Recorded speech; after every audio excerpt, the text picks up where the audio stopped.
Dear viewers, the topic which we will discuss today is the Third World War inevitable?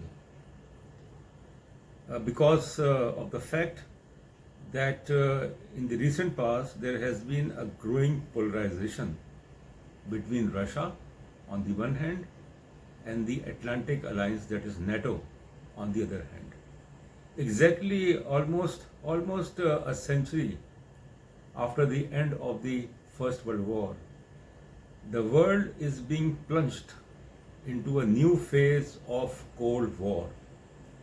And this has to do with back-to-back summits which were held in July, end of July, NATO summit and the summit of Group of Seven. In both these summits, NATO summit was held in Madrid and G7 summit was held in Bavaria, Germany. In both these summits, the tone of participants was threatening.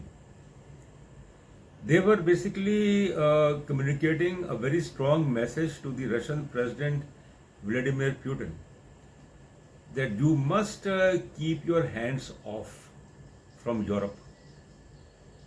They also gave a warning to China that enough is enough. And for that purpose, the G7 came up with a huge project of $600 billion in coming 5 years, parallel to BRI, Belt and Road Initiative of China. Now, the world is certainly facing enormous crisis these days. It is not only Ukraine where the war is going on and millions of people have been displaced, and there is no let-up as far as the Russian aggression is concerned. The West is providing humanitarian support, financial support, and military support to Ukraine. So is the Third World War inevitable? Because in the Second World War, 50 million people were killed.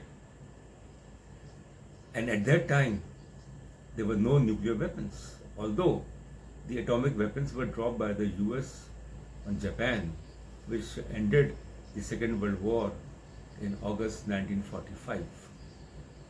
This time, the nuclear stockpile is more than 15,000 nuclear weapons, capable of destroying the world several times.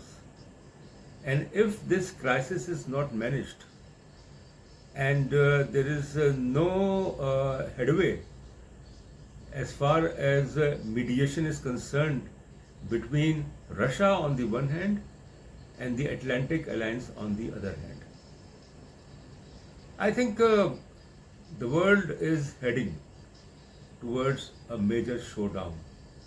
But one is not sure whether it will be a nuclear war or it will be a conventional war.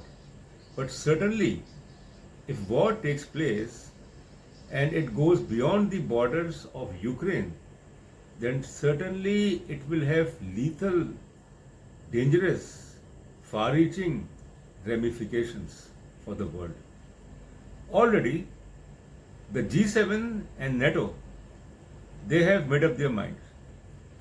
And certainly NATO is pursuing an aggressive course of action against Russia. Sweden and Finland, the two neutral states of Europe, and their neutrality was guaranteed the Second World War. These two Nordic countries, that is Finland and Sweden, they have been invited to join North Atlantic Treaty Organization. Already there are 30 members of NATO, so there will be 32. In that case, only two neutral states in Europe will be left, that is Austria and Switzerland. So it is NATO, it is a Group of Seven, it is European Union, which is escalating as far as the conflict with Russia is concerned. And it is not only Russia. NATO has made it clear, likewise, G7 countries, the richest countries of the world, they made it clear in their summits that Russia and China, they have entered into a strategic partnership. And that partnership is against the interests of the free world, what they call it, the so-called free world. And we have to do something about it. And what is their strategy? Their strategy is based on exactly what Harry Truman, the US president, was pursuing, policy of containment. After the collapse of the Soviet Union and Warsaw Pact in 1991, there was a hope that there will be a new world order. A world order in which the UN will play a leading role. And George Bush, who was the president of US at that time, was very optimistic, but it didn't work. The world was plunged into another phase of conflict in the form of what had happened in former Yugoslavia, Bosnia, Herzegovina, Croatia, Kosovo, the bloodbath which was going on in all such places. And then there was peace after the Dayton Peace Accord in 1995, and then came Ukraine. Because Ukraine is a very, I think, major test case as far as world peace is concerned. As a result of war in Ukraine, the Russo-Ukrainian war, there has been suspension of gas, Russian gas, to various European countries.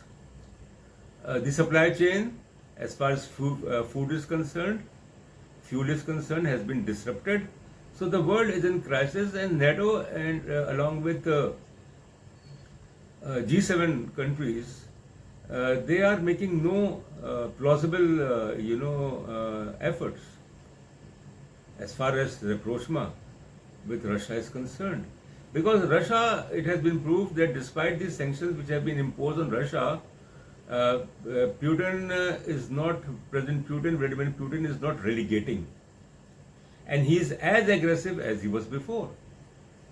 And he has not expressed any sort of,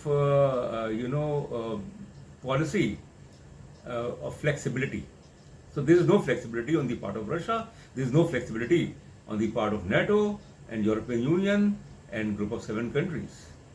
Now, the US-led world order certainly is in crisis. And that is the reason why the alliances, so there is the Transatlantic Alliance, there is the Russo-Chinese strategic partnership, but one thing is certain, that China is not in favor of armed confrontation, because it will basically be detrimental as far as its economy is concerned.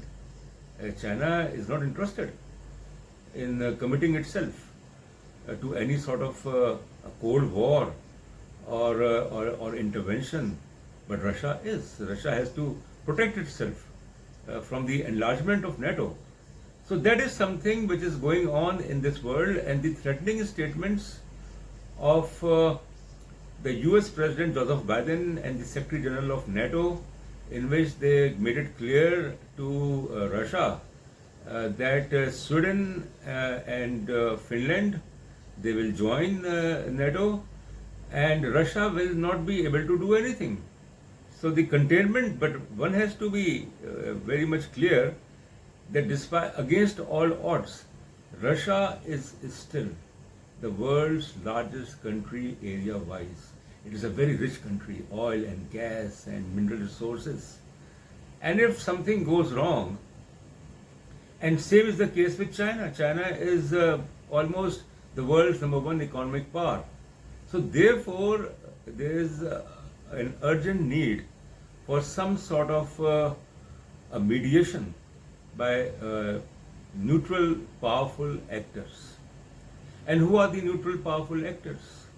One can say that as far as international organizations, the United Nations, and then, of course, you have Brazil, you have Argentina, you have South Africa, you have India, and you have Malaysia, these countries, and there are many more countries who are very concerned about it, and I think that their concern is legitimate, because the world cannot afford another war, and the Third World War will basically bring an end as far as this world is concerned. Thank you very much.